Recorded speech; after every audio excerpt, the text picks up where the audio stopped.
o'clock na pala, 3:10 ng hapon. Umalis ako ng 12 o'clock. Napasarap ng walking sa park, guys. Yan, sakit ng paho ngayon.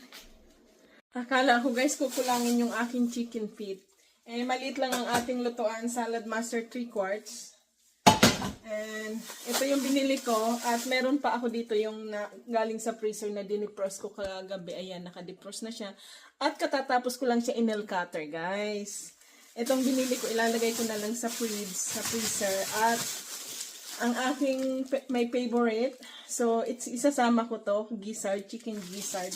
I didn't get liver kasi malangsa ang liver, nalalangsahan ako ng liver ng chicken. Mas gusto ko yung pork liver, masarap, hindi malangsa. So ito, 2 pounds, ilalagay ko to sa freezer at for the next time ulit. So, freezer ko muna to, guys.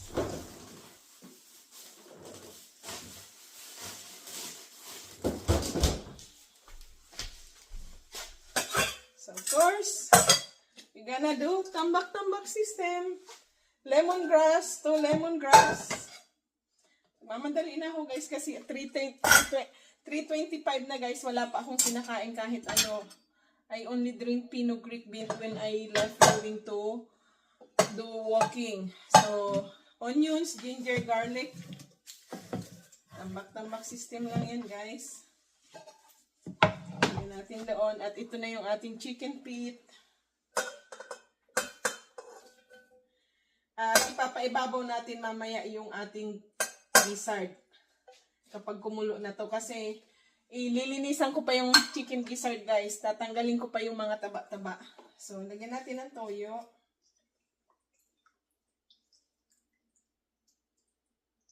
At ang gagamitin ko dito, guys, na pangpaasim ay lemon mamaya. Lalagyan ko siya ng lemon mamaya. Of course, black pepper.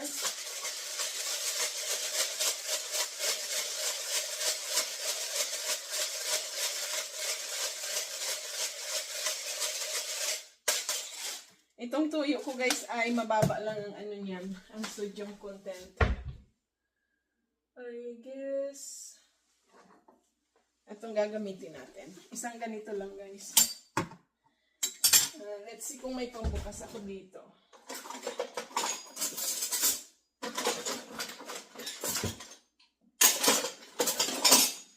Nawawala ang ating pangbukas. Hindi ko alam. So, magmano-mano na lang tayo, guys, ng pagbubukas.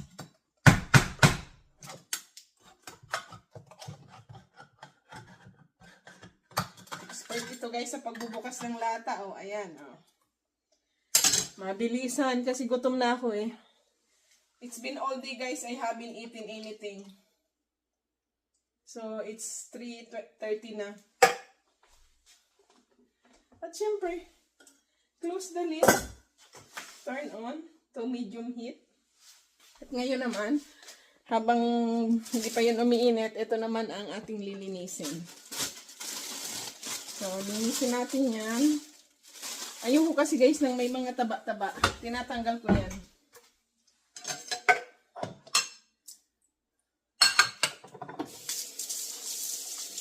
At ito, kinukustusan natin yan mabuti. Ayan, oh.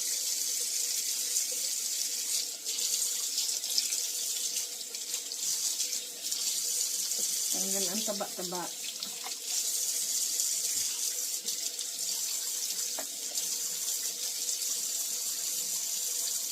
Pero nilinisan nila. Magaling sila maglinis, guys. Oh, malinis talaga, oh.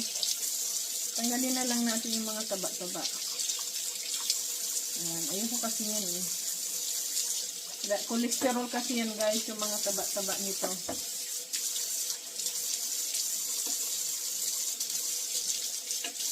Ayan, may mga natitira kasi, guys, na yung balok. Kailangan matanggal yan kasi mabaho yan, eh. Ayan, eh. At yung nakadikit pang dito hindi pa nila masyadong na linisan. So, lilinisan natin yun. Ganun lang, kudkud lang, guys, ng kutsilyo. Natatanggal naman yan, eh, pag kinudkud nyo ng kutsilyo. Ayan.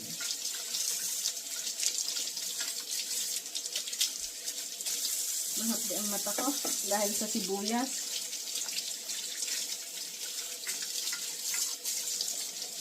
So, ganyan ako guys maglinis. Running water. Para natatanggal talaga yung mga ano niyan, dumi-dumi. Siguro sasabihin niyo makonsumo ako sa tubig. Ganun talaga. Kasama yung tubig na yun sa binabayaran namin na 2,000 monthly dito sa apartment. Umiiyak na yung mata ko dahil sa sibuyas. Very sensitive ang mata ko guys sa sibuyas.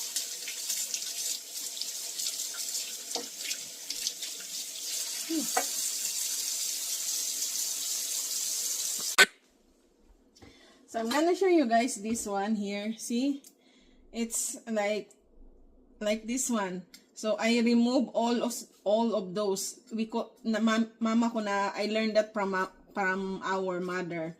She called it lamad, but this is a bad cholesterol fats. So this is fats guys. So I remove all of those.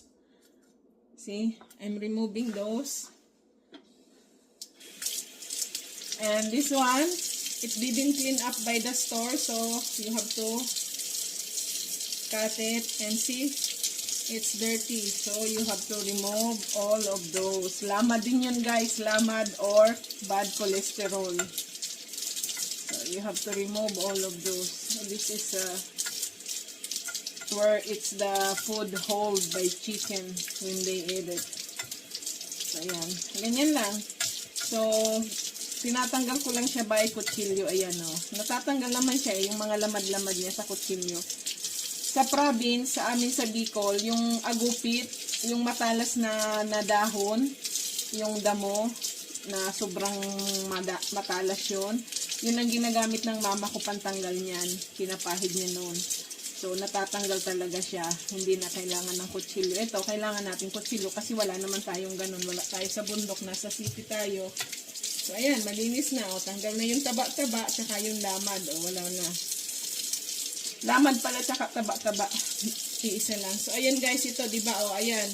Balok yan, yung natirang balok. Ayan, o, madumi yan. O, ayan, o. Pag ginanyan yung sa kutsilyo, tanggal. O, ayan, naiwan siya sa kutsilyo. O. So, ganyan ako guys, maglinis ng gizzard. This is how I do cleaning of gizzard. I use a sharp knife. Tapos ito, ayan. Kahit biyak na yan, nilinis nila yan, pero hinugasan lang yan nila, hindi naman nila yan kinukudkod. So, ikaw na ang magkukudkod niyan pa, lulutuin mo. Ayan, o. So, hinihimay ko talaga yan. Tinatanggalan ko yan ng mga lamad-lamad. Kasi, those lamad or fats, those are the bad cholesterol. That gives you high cholesterol in your body. And, when you have uric acid, it's gonna attack your uric acid. See? Ito, wala na siya nung balok, medyo malinis na siya. Yan. Pero kinukudkud ko pa rin yan guys, kahit malinis na yan. Kinukudkuran ko pa rin yan kasi may mga taba-taba pa rin yan eh. At ito, ayan, di ba? Kita nyo, super laki ng taba. Ayan, tatanggalin ko yan lahat. Tanggal yan lahat guys. Sasabihin nyo yan yung masarap. Oo, yan ang masarap. Kaya pag kayo nagkarayuma, sumakit yung inyong mga katawan, ay masarap talaga. Sumakit ang tuhod nyo, ay masarap talaga pag sumakit ang tuhod nyo. Ayan, o. Pag kayo inasma, masarap talaga pag inatake kayo ng asma. Diretso kayo sa ospital. O, ayan. O, diba? Malinis. O, ganyan ako guys maglinis ng mga laman loob. At tingnan nyo naman, o, ang daming naiwan dyan. O, ayan, o. Ayan na yung mga lamad-lamad guys, oh. Ayan. Oh, diba? Kita nyo? Ayan. Ang ganda sana nito sa halaman eh. Kaso mo, mangangamoy, so hindi ko siya pwedeng ilagay sa halaman. Tsaka yung nail cutter ko guys, oh, chicken nails. Ayan, oh, yan yung lahat, oh. So, lalagay natin to sa compost or sa basura, yan. Ayan. At, ito, isasama na natin sa kaldero na may chicken feet. Ayan. Kulo-kulo na siya, guys. Ayan. Ipatong lang natin.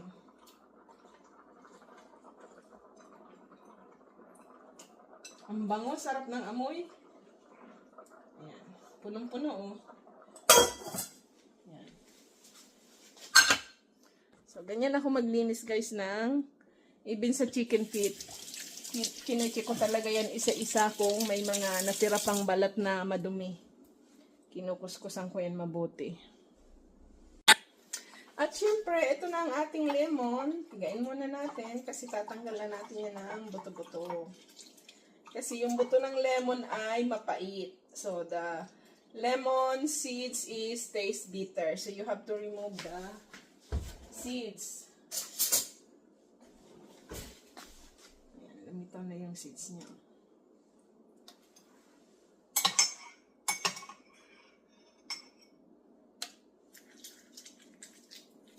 Ginagalugad ko yan guys. Sinasaid ko yung katas niya. Sayang kasi. Tapos, ito naman na balat, gagawin ko yan, isasama ko yan sa aking herbal tea. So, walang tapon guys, walang sayang. At kapag nalaga ako na ng dalawang beses ko guys nilalaga.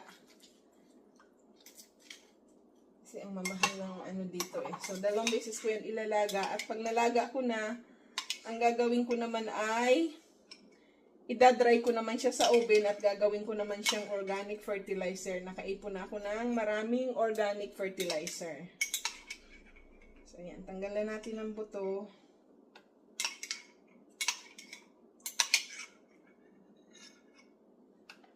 Madalian na pagluluto ng adobo, chicken feet, kasi matagal-tagal na akong hindi nakakain yan. Ilang buwan na.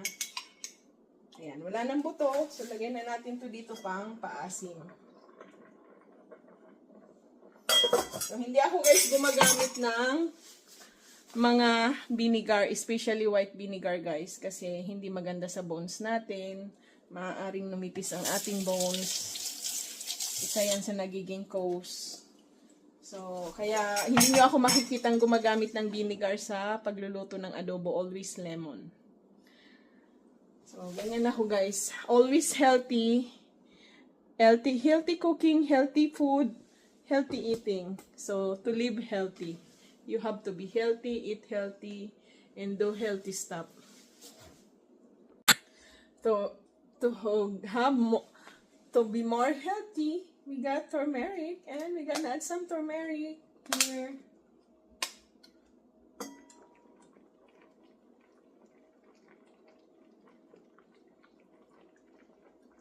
See guys, anti-inflammatory. I changed my clothes already guys because it's soaking wet by sweating outside.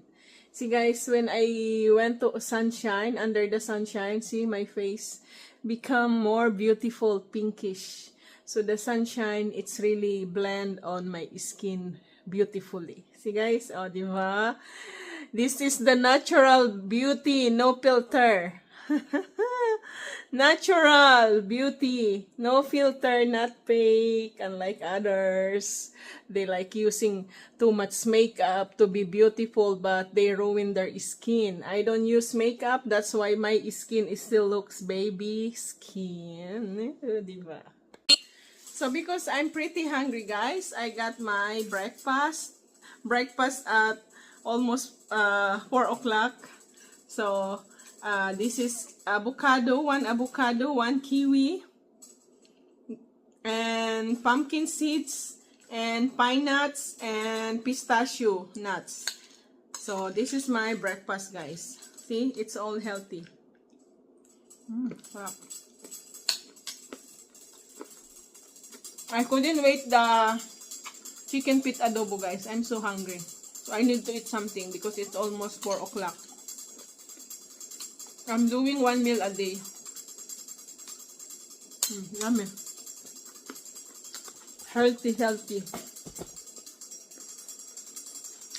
Bon appetit. Ang sarap ng aking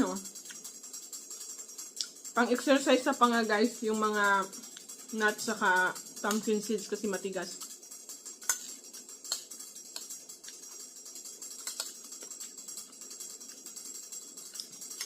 Naubusan akong sunflower seeds. Maganda din yun. Pumpkin seeds and sunflower seeds and pine nuts are good combination with hemp seeds. I have hemp seeds but I'm lazy to get some more. So that's it. At para maging healthy naman, more healthier, we gonna add eggplant. So ang eggplant ko guys, ang cute to. I'm not gonna cut it because magtutubig siya. It's gonna be watery. So I don't want adobo, watery adobo. I want my adobo become oily. Like the coconut milk turned to oil. Yan. Sapaw lang natin yan dyan. Yan, o. Pero kung gusto nyo naman i-cut, pwede nyo rin i-cut. So ako, ayoko i-cut para hindi siya mag-watery, guys. Yan. So, another maybe 15 minutes to cook. Let's check it out, guys, kung luto na yung ating talong. Kasi kung luto na yung ating talong, tatanggalin na natin siya. There you go. Nagki-clicking na siya eh. So, ayan guys, lutong-luto na yung ating talong. So, tanggalin na natin. Kasi pangit naman kasi guys pag nalabog siya ng husto. At luto na rin ang ating adobo. Ayan. Oh. So, ayoko kasi magkalat ng, yung talong magkalat ng tubig. Kaya hindi ko siya biniyak guys. Bibiyakin ko yan kapag kakainin na. Ayan, oh, diba? So, medyo masabaw pa siya, guys. Pero, ready na to. May nakasamang maliit na atay. O, kunin natin yung kainin natin kasi luto na yung kanina pa yan, eh. Ayan, luto na rin siya, guys, oh. Tingnan nyo, oh. Ayan, malayong sa ilalim, lutong-luto na, oh. So, kukuha na tayo at kakain na ako kasi pupunta na naman ako sa Salad Master Office. Ayan, oh. Diba? Papaiga-igahin muna natin siya. So kasi nito talaga guys, iga. Yung nagmamantika, yung ano, yung sabaw. Yung ano ng nyug. Kunin natin yung nasa ilalim. Kasi yun, ano na siya, lutong-luto na yung sa ilalim. Ayan o. Ayan o, humiwalay na nga yung iba sa ano. Ayan. Natatanggal na siya sa ano niya, sa bones guys, oh. Ayan. Takpan ulit natin at paiga-igahin natin. Nagmantika na rin siya, pero mas gusto ko yung igang-iga talaga. Oh, bon appetit guys! Bon appetit! Ayan, oh. Chicken feet. Oh, ayan na yung talong, hinango na natin. Galing din yan dyan. Hindi ko kinat para hindi siya magtubig. Ayan, papaiga-igahin pa natin, pero pwede nang lumapang si Inday. Kasi tinikman ko yung sabaw. Super yummy na. At ayan na ang ating yummy food. O, diba? Sarap-sarap na naman ang kain ko nito. Ay, ano ba yan? Gusto rin kumain ng unan. Nalagyan tuloy ng sauce yung unan.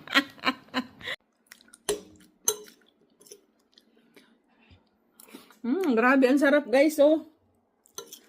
Maanghang-anghang gawa ng ginger. Marami akong nilagay na ginger, organic ginger.